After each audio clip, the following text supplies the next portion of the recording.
The next topic is shadow. A shadow is formed when something blocks the path of light. Shadow कब बनती है? जब किसी चीज़ से लाइट का पाथ ब्लॉक हो. आप सभी ने शेडो देखी होगी, अपनी खुद की शेडो भी देखी होगी. Whenever you are playing on the ground, you see your shadow.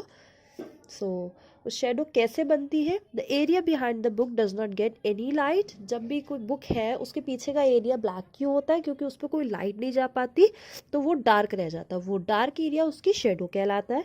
A shadow is always black. Shadow का कलर हमेशा ब्लैक होता है. What ever be the colour of the object, चाहे ऑब्जेक्ट का कलर कुछ भी हो. जैसे इस पिक्चर में देखिए, ये बॉय है और बॉय की शेडो यहाँ पर बन रही है. बॉय ने रेड कलर की शर्ट, ब्लू कलर की पैंट पहन रखी है, बट बॉय की जो शेडो है वो ब्लैक बन रही है. इसका मतलब क्या है कि ऑब्जेक्ट का कलर कुछ भी हो, शेडो का कलर हमेशा ब्लैक होता है. For a shadow to be formed you need, shadow के बनने के लिए हमें जिन चीज़ों की ज़रूरत है, जिन कंडीशंस की ज़रूरत है. Number 1, a source of light. यहाँ पर देखिए सन है.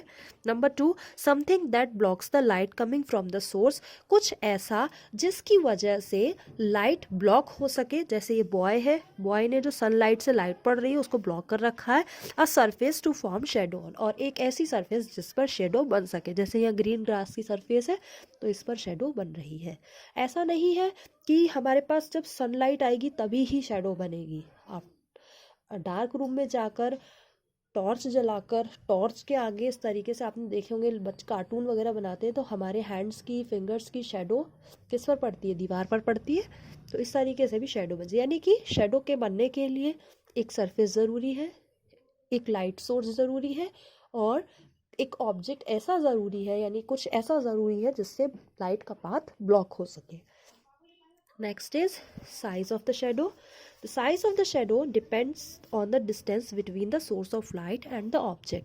जो शेडो का साइज है वो डिपेंड करता है लाइट सोर्स और ऑब्जेक्ट के बीच की डिस्टेंस. जैसे ये लाइट सोर्स और ये ऑब्जेक्ट, इन दोनों के बीच कितनी डिस्टेंस है, इस पर डिपेंड करेगा कि शेडो कैसी बनेगी, बड़ी बनेगी या छोटी बनेगी.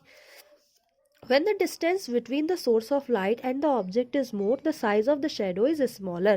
जब भी लाइट सोर्स और ऑब्जेक्ट के बीच की डिस्टेंस बहुत ज़्यादा होती है तो शेडो हमेशा स्मॉलर बनती है. आप इस पिक्चर में देख रहे होंगे कि बॉय और सन तो पास में काफ़ी, इनके बीच की डिस्टेंस इतनी सी है, बट एक्चुअल में ऐसा नहीं है. हम और सन कितनी दूर है ये हमें पता है. जब आप छत से खड़े होकर अपनी छत से खड़े होकर सन को देखेंगे तो सन आपसे बहुत ज़्यादा दूर है. तो ये एक सिर्फ इमेज है. यानी कि जब लाइट सोर्स और ऑब्जेक्ट के बीच की डिस्टेंस ज़्यादा होती है तो शेडो स्मॉलर बनती है. When the distance between the source of light and the object is less, जब ऑब्जेक्ट और लाइट सोर्स के बीच की डिस्टेंस कम होती है, जैसे कि यहाँ पर है, ये देखिए ये लाइट सोर्स है और ये ऑब्जेक्ट है, कैंडल के पास रखा है, इनके बीच की डिस्टेंस कम है, तो शेडो हमेशा बिगर होती है. तो द शेडो इज बिगर, हमेशा बड़ी बनती है. ये आप एग्जाम्पल देख सकते हैं. Depending on the position of the sun, its shadow are of different shapes and different size. यहाँ एक एक्टिविटी 4 दी गई है जहाँ पर शेडो का साइज देखा गया है, जबकि हमारा जो लाइट सोर्स है वो क्या है? सन है. तो मॉर्निंग टाइम कंडीशन दी है, नून टाइम दी. देखिए मॉर्निंग टाइम में सन हमारे पीछे होता है अगर हम खड़े हैं. इवनिंग टाइम में सन बिल्कुल हमारे ऊपर होता है, बिल्कुल ऊपर, सॉरी आफ्टरनून टाइम में सन बिल्कुल ऊपर होता है, एंड इवनिंग टाइम में सन हमारे सामने होता है. तो वो कंडीशन दी गई है. तो बताया a shadow always forms on the opposite sides of the source of light. Shadow जो है वो हमेशा लाइट सोर्स के अपोजिट साइड बनती है. यानी कि अगर आपका लाइट सोर्स लेफ्ट साइड है तो शेडो राइट साइड बनेगी. अगर आपका लाइट सोर्स राइट साइड है तो शेडो लेफ्ट साइड बनेगी. यानी मॉर्निंग टाइम में जब आप खड़े होंगे तो आपकी शेडो आपके आगे बनेगी. मॉर्निंग टाइम में जब आप खड़े होंगे तो आपकी शेडो आपके आगे बनेगी. आफ्टरनून टाइम में क्योंकि सन बिल्कुल आपके ऊपर होता है तो शेडो बिल्कुल बराबर में बनेगी, ये देखिए. और इवनिंग टाइम में जब सन आपके आगे आएगा तो शेडो आपके पीछे बनेगी. यानी कि लाइट सोर्स के अपोजिट होती है. Next topic is eclipse. The sun is a source of light. Sun जो है वो लाइट का सोर्स है, but the earth and the moon are not. लेकिन मून और अर्थ लाइट के सोर्स नहीं है. When sunlight falls on the earth और the moon, do they also cast shadow? जब भी सनलाइट जो है वो अर्थ पर या मून पर पड़ती है, जैसे सनलाइट हम लोगों पे पड़ रही है तो हमारी शेडो बन रही है, इसी तरीके से कह रहे हैं कि जब सनलाइट अर्थ पर पड़ती है या मून पर पड़ती है तो क्या उनकी भी शेडो बनती है? यस, उनकी भी शेडो बनती है और उन्हीं की वजह से इक्लिप्स होते हैं। The eclipse of the sun and the moon occurs because of the shadow cast by the moon and the earth respectively. Eclipse क्यों होते हैं? जब भी सन की शेडो जो है वो मून पर पड़े, of the sun and the moon occur because of the shadow cast by moon and earth. जब भी शेडो पड़ती है उस तरीके से इक्लिप्स होते हैं। व्हेन द सन और the moon has an Eclipse it's bright surface turns dark. जब भी सन इक्लिप्स या मून पर इक्लिप्स होता है तो उनकी जो ब्राइट सरफेस होती है वो डार्क हो जाती है। तो पहले हम पढ़ते हैं lunar Eclipse. A lunar eclipse occurs when the sun, earth and moon are in a straight line. आपको ये याद रखना है कि इक्लिप्स में सन, मून और अर्थ तीनों ही स्ट्रेट लाइन में होंगे, पर मिड में क्या होगा ये हमें ध्यान रखना है।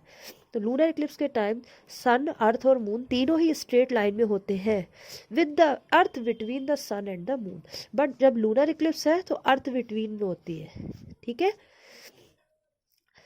है तो तीनों ही स्ट्रेट लाइन में, लेकिन बिटवीन में क्या है? अर्थ। तो अर्थ बिटवीन में होती है तो लूनर इक्लिप्स है। Then the shadow of the earth falls on the moon. तो अर्थ की जो शेडो बनती है वो मून्स पर फॉल होती है, मून पर फॉल्स होती है। तो फिगर मैं आपको दिखाती हूँ, look at the figure, you will realise that this is the position of the sun, earth and moon on a full moon night. Thus a lunar eclipse always occurs on a full moon night. इसलिए lunar eclipse जो होता है वो हमेशा full moon night पर होता है। पहले हम आपको इमेज दिखाते हैं इस तरीके से। ये लूनर इक्लिप्स का इमेज है। यहाँ पर सन, अर्थ और मून तीनों ही स्ट्रेट लाइन में है, देखिए स्ट्रेट लाइन में है, मगर मिड में क्या है? अर्थ। तो जब अर्थ मिड में होती है तो लूनर इक्लिप्स होता है, ठीक है। तो यहाँ पे जो इसकी शेडो है वो मून पर पड़ती है और इस वजह से मून डार्क हो जाता है, तो होता है lunar Eclipse. When the Earth's shadow covers the moon completely, we have a total lunar eclipse. जब भी अर्थ की शेडो मून को completely कवर कर देती है, यानी अर्थ की शेडोज की वजह से मून completely छुप जाता है, तो टोटल लूनर इक्लिप्स होता है। If it covers the moon only partially, we have a partial lunar eclipse. अगर ये पार्शियली कवर करती है, यानी थोड़ी कवर कर, जो अर्थ की शेडो है वो मून पर थोड़ी कवर करती है, उसको थोड़ा छुपा पाती है, थोड़ा दिखता है वो, तो वो पार्शियल लूनर इक्लिप्स होता है। The eclipse last only as along as the moon is in the shadow of the earth. Once it moves out of the shadow it shine brightly once again. लेकिन ये Eclipse सिर्फ तब तक होता है जब तक मून पर शेडो पड़ती है अर्थ की। जैसे ही शेडो से मून बाहर आता है, when it moves out of the shadow, जैसे ही शेडो से बाहर आता है, इट शाइन ब्राइटली अगेन, और ये दोबारा से चमकने लगता है, यानी कि इक्लिप्स खत्म हो जाता है।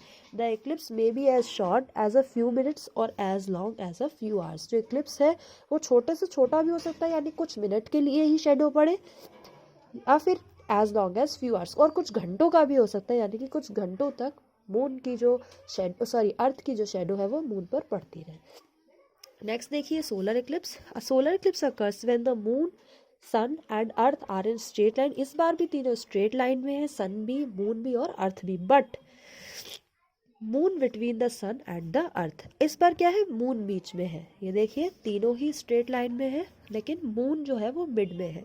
तो सोलर इक्लिप्स जब होता है तो मून मिड में होता है।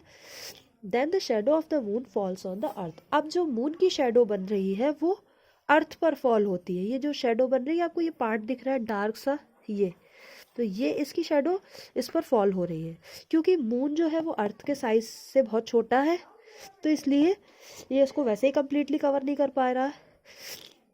और देखिए look at the figure, you will realise that a solar eclipse always occurs on a new moon day. तो सोलर इक्लिप्स जो है वो हमेशा न्यू मून डे वाले दिन होता है। The shadow of the moon falls on a portion of the अर्थ। जो मून की शेडो है वो अर्थ के किसी पोर्शन पर पड़ती है। Therefore the people on this part of earth can not see the sun at all. इसलिए जैसे इस पार्ट पे पड़ रही है, तो इस पार्ट पे जो पीपल रह रहे हैं उनको सोलर इक्लिप्स के टाइम सन दिखाई नहीं देगा। We have a total solar eclipse in these parts. In some parts of the earth only a part of the sun can be seen. कुछ अर्थ के जो पार्ट्स हैं उनमें सन दिखाई देगा।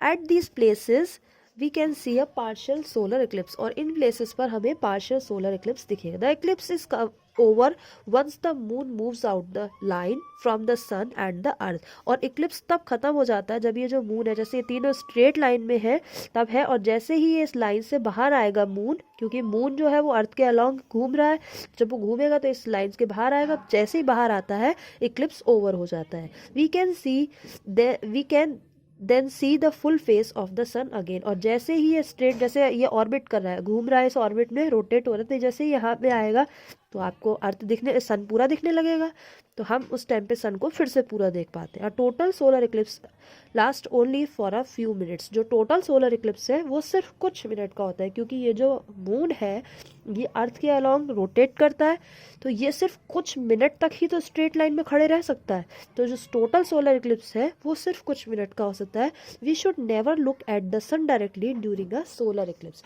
जब भी सोलर इक्लिप्स पड़ रहा हो रहा हो तो हमें सन को डायरेक्टली नहीं देखना चाहिए। It can damage the eyes, ये हमारी आइज को डैमेज कर सकता है।